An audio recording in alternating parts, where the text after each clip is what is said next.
Hi guys, so it's been a minute since I've done a video.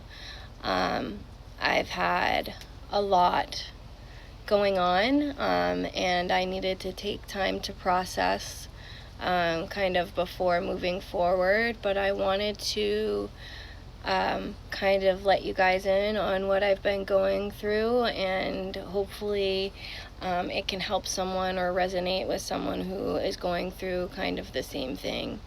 So before, I think it was like the last video that I did, I was talking about healing childhood wounding, and I've really been taking a look at my patterns when it comes to relationships, when it comes to, how I act, and, how I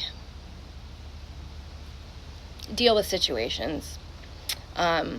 When I was younger, especially in love relationships, I had this saying, and I'm not proud of it. I can look at it now and kind of laugh because it's funny, but I'm glad I've evolved out of this. My saying was, I get what I want or everyone suffers. And that is so from the ego and not a good way to look at things. So I'm glad we're not there anymore, because it came from a really damaged place where, if I felt intuitively like someone was going to hurt me, I would hurt them first. Or I would self-sabotage the relationship. And I didn't really realize that was what I was doing. I thought it was like a cute little funny quote that I just said, and it made me look hotter in a way. I know it sounds gross now talking about it like that, but it's true. So I wanted to talk about anxious attachment and anxious avoidant characteristics. I happen to be the anxious attachment style, and I found that from growing up in a family where I received a lot of love. Like, my family we have a large family, and we're Italian, and every Sunday we would come together and make meals and laugh, and we're loud and happy and proud, and I just felt like that's the way love should look. Like, if someone truly loves you, that's how they give love to you. And diving into this avoidant and attachment characteristics that are in people, the anxious attached person tends to attract the anxious avoidant. And anxious avoidant, when they feel feelings, they run because the feelings are bigger than themselves and they don't know what to do about it. It's also a control thing, which attached people do the same thing. If they feel like the person that they want, that they're chasing,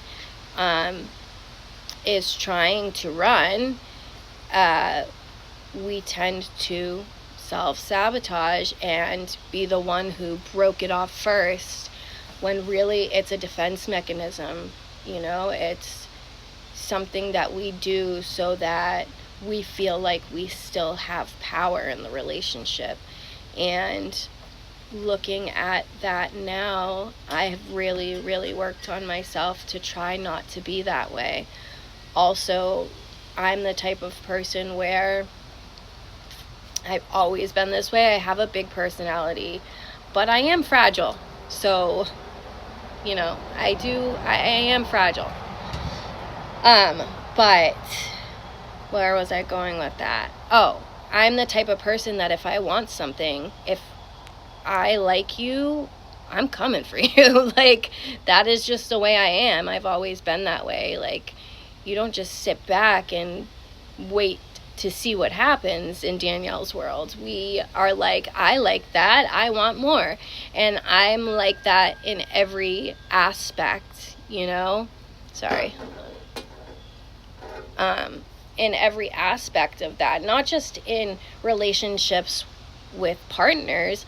I'm like that in a job, like a job that I want, a career, a lifestyle, down to like what I look like.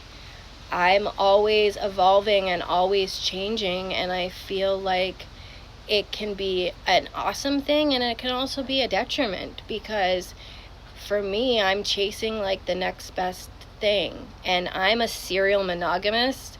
So when I want something, I want just that one thing, and I don't like sharing. And when I was younger, it used to be like, the extreme of that. I got very jealous about people hanging out with friends, and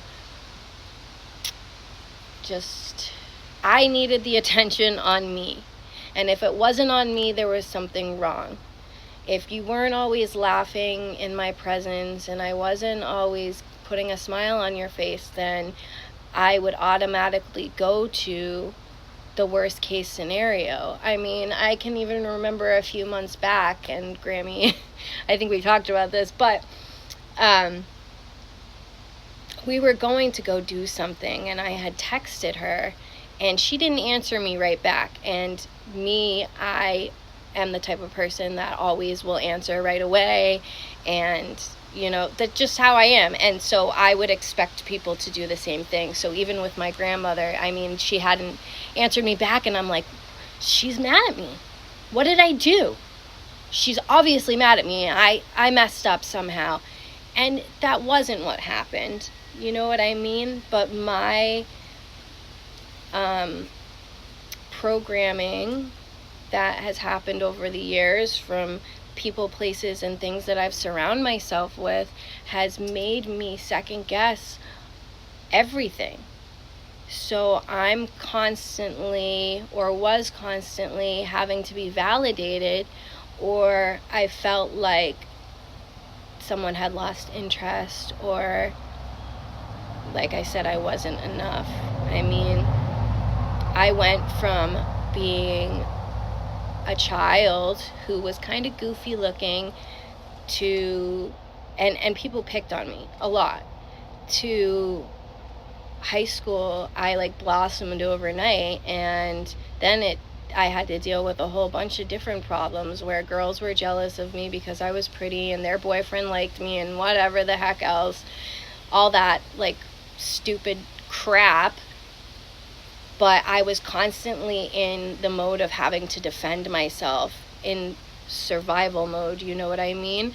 So having a relationship with me, whether it's friends, family, or a lover, is difficult, and now I'm starting to realize that. So I think the first step is really acknowledging the fact that maybe it's not, that something's wrong with you. Hold on.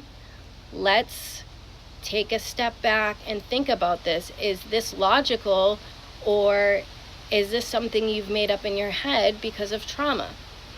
So I don't know. I felt the need to share that with you because it's something that I've been diving deep into, because I'm trying to get myself to the point where this next relationship, and that's another thing, I would always tell myself that no one's gonna love me again.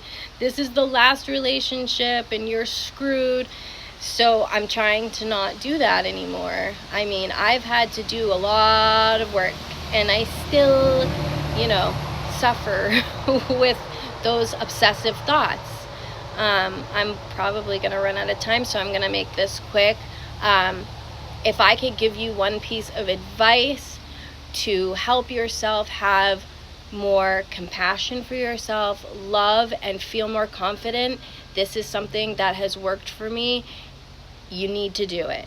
I spend about 10 minutes every morning calling my power back to me, literally looking in the mirror, telling myself I am beautiful, and telling myself I am worth loving. So I'm telling you, you gotta try it. it's something that I've done for the past few months and it's worked, and I'm gonna lose time. So bye guys, have a good day.